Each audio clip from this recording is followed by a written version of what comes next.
모든 사람이 느끼는 10,000원의 무게는 다 다르다. 그냥 안아주고 싶네요. 하나하나 마음을 울리네요. 지금 시간도 멈춘 게 아니고 버려지는 시간이 아니에요. 다 필요한 시간들이에요. 언젠가 그 터널의 끝이 있다는 걸 알았으면 해요. 사라져서 고맙고 목소리가 너무 예쁘고 사랑스러워요. 따님은 소중한 사람, 버텨줘서 고마워요. 만나서 만난 거 사주고 싶네요. 띠님, 방에서 안 나오는 청년에게 한 말. 쾌락과 행복은 다르다. 너무 즐거움이 넘치면 훗날 후회만 남는다. 너의 많은 지식이 미치게 하는도다. 자기 세상을 넓혀준 사람을 절대 못 잊는다. 이제는 스펙이나 배경이 그 사람을 입증하는 시대가 아니다. 오직 그 사람이 갖고 있는 진정성이 그 사람을 입증하는 시대가 되었다. 삶의 목표가 있어야지 자기 삶의 방향성을 잡을 수 있다. 방향성이 잡히면 세속적 성공에 연연하지 않은 채 자신만의 기준으로 살아갈 수 있다.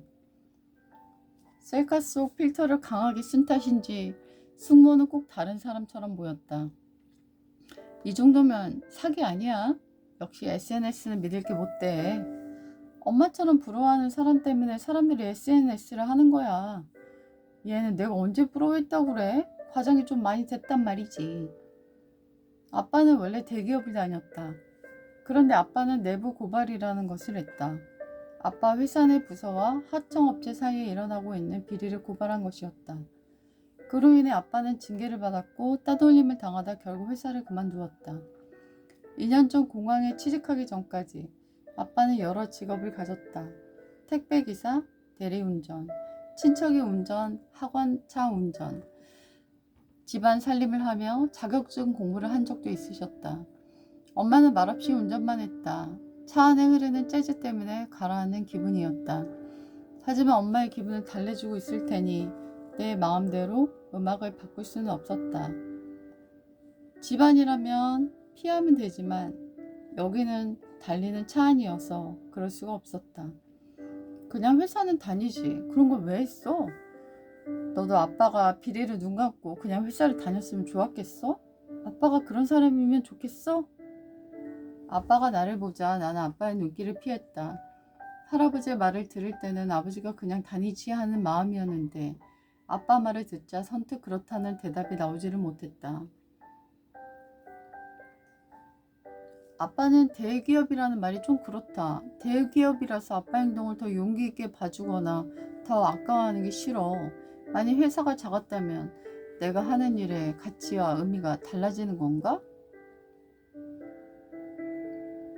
너 유튜브 편집하는 애가 SNS를 믿어?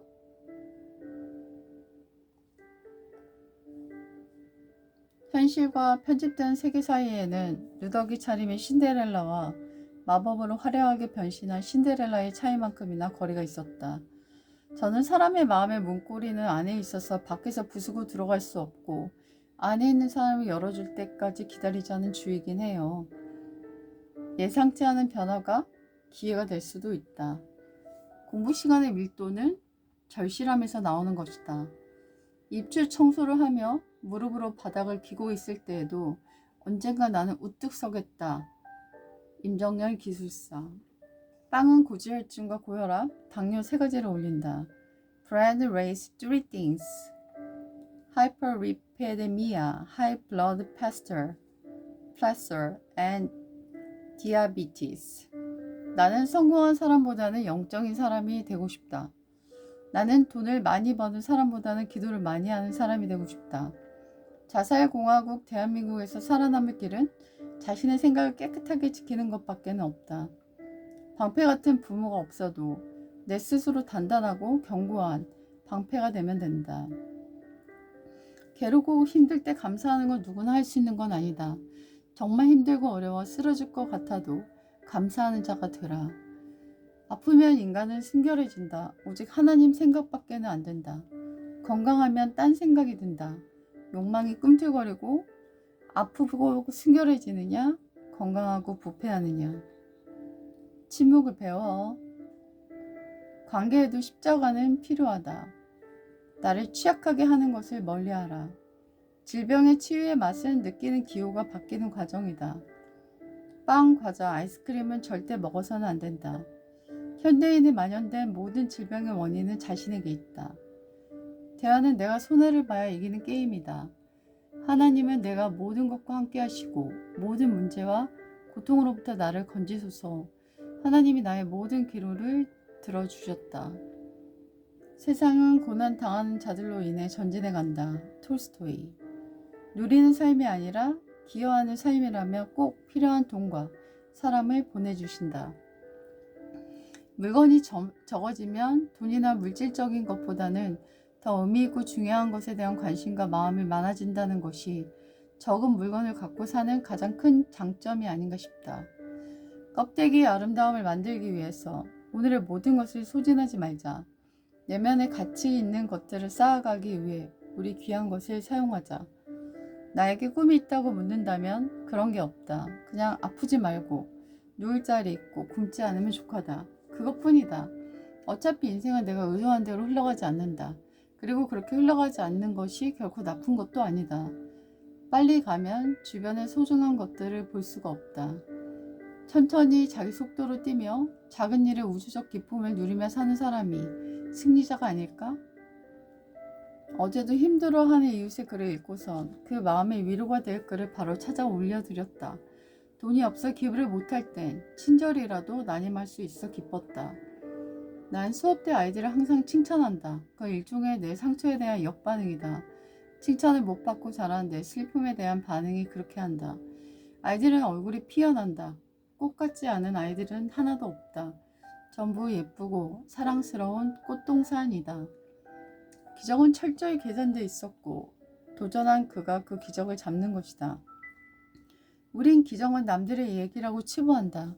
기적이 올 수 없는 100가지 이유를 대면서도 도전하지 않지만 실은 튀고 싶은 용기가 없는 것이고 자신의 생업을 계속하면서 잠을 덜 자고 더 바쁘게 준비하는 성실함을 보이기엔 게으른 것이다. 우리가 물질적 풍요에 나태해 있음을 회개합니다. 즐겨 순종하면 땅의 아름다운 소산을 먹을 것이요. 내가 사는 곳을 천국으로 만들 수도 지옥으로 만들 수도 있다. 자녀들이 잘못했을 때는 머리부터 발끝까지 성하지 않게 하시며 훈계하신다. 참된 안식은 주님 안에서만 있다.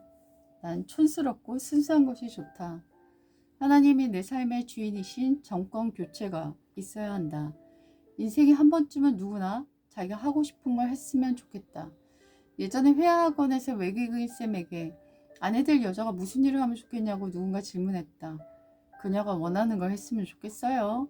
라는 대답을 듣자 반 전체는 환호하며 박수를 쳤다. 인생에 한 번쯤은 누구나 자기가 좋아하는 일을 하는 것이 좋다. 많은 실패하는 사람들 속에서도 도전하라고 말하는 게 두렵지만 진정한 공부는 학교에서 하는 것이 아니라 인생에서 하는 거니까. 다니엘은 제일 먼저 성실함과 부지런함으로 인정받고 유능함과 지혜로움으로 그들을 압도하였습니다. 그리고 때가 되면 하나님께서 다니엘을 높이셨고 사람들은 다니엘을 통해 참 하나님이 누군지 깨닫게 되었습니다. 외로움이라는 것은 사람이 대충 먹게 만드는 것이구나. 남들 위해서 쓰는 시간이 사실은 나를 위해 쓰는 시간이구나. 다 줬는데도 꽉 찬 느낌? 선택하고 패턴이 반복되면 그 가족의 문화가 되는 거잖아요. 아픈 사람은 대부분 장에 문제가 있다. 악플과 비난과 두들기는 말을 이기면 100배 큰다. 사람이 실컷 먹고 실컷 놀고 실컷 보고 나면 어떤 걸 먹어도 맛있지 않고 어떻게 놀아도 재밌지 않고 뭘 봐도 즐겁지 않다고 한다. 이전 집이 되는 시대가 올 겁니다. 부동산이 안 움직이는 자본이 아니라 짊어질 부자를 써서 짐스러운 자본이 될 거예요. 절대 안 팔리고 값이 떨어지는 그런 것이 될 거예요. 나는 당신이 유튜브 블로그에 어떤 광고도 하지 않았으면 좋겠어. 아주 청정하고 깨끗한 곳이었으면 좋겠어. 그래서 힘들고 지친 사람들이 여보가 머무는 공간에 들어가 위로와 희망과 하나님을 발견했으면 좋겠어. 여보는 유튜브 블로그를 왜 하는 거야? 이익을 위해서야? 아니면 의미를 위해서야? 인기가 많고 유명해지는 것이 그들에게 수익을 주지만 그것이 그들에게 행복을 주는 것은 아닌 것 같다. 나는 유명한 책이라고 해서 어떤 사람이 추천해 책을 빌린 적이 있었는데 그 책은 전체 부분이 다 반짝거리지는 않았다. 아주 일부분만 읽을 만한 가치가 있었고 나머지 몇백 장은 읽기가 매우 곤란한 부분이 너무 많이 들어있어 시간 낭비 같다고 느껴지는 면이 꽤 있었다. 내면이 단단해지면 외모에 관심이 줄어드는 것 같아요. 저는 예전에 외모에 굉장히 집착하는 사람이었거든요. 근데 요즘 보면은 외모에 많은 신경을 쓰지는 않는 것 같아요. 같은 옷을 입고 다니고 화장도 안 하고 편하게 입을 때가 많아요. 그래서 남편한테 한 소리 들을 때도 있는데 예전에는 뱃살이 조금만 나왔다 해도 속상해하고 했는데 지금은 그런 것이 그렇게 중요한 것 같지 않아요. 내면에 담긴 것이나 인격 그런 것이 더 소중하지 보여지는 것들이 그렇게 나를 흔들 만큼 대단한 요소는 아닌 것 같아요. 우리는 돈을 많이 쓸 수 있고 소비할 수 있고 배달 음식을 시켜서 먹을 수 있고 외식할 수 있고 사고 싶은 물건을 언제든지 살 수 있다. 하지만 할 수 있음에도 불구하고 하지 않는 것이다. 왜냐하면 그것은 유익하지 않기 때문이다. 유익하지 않은 것을 알매도 불구하고 우리가 계속 좋지 않은 것들을 선택하고 계속 함께 행동하게 된다면 우리의 인생은 우리가 원하는 방향으로 이끌어가지 못하고 원치 않은 방향으로 이끌려 가게 된다는 것을 곧 알게 될 것이다.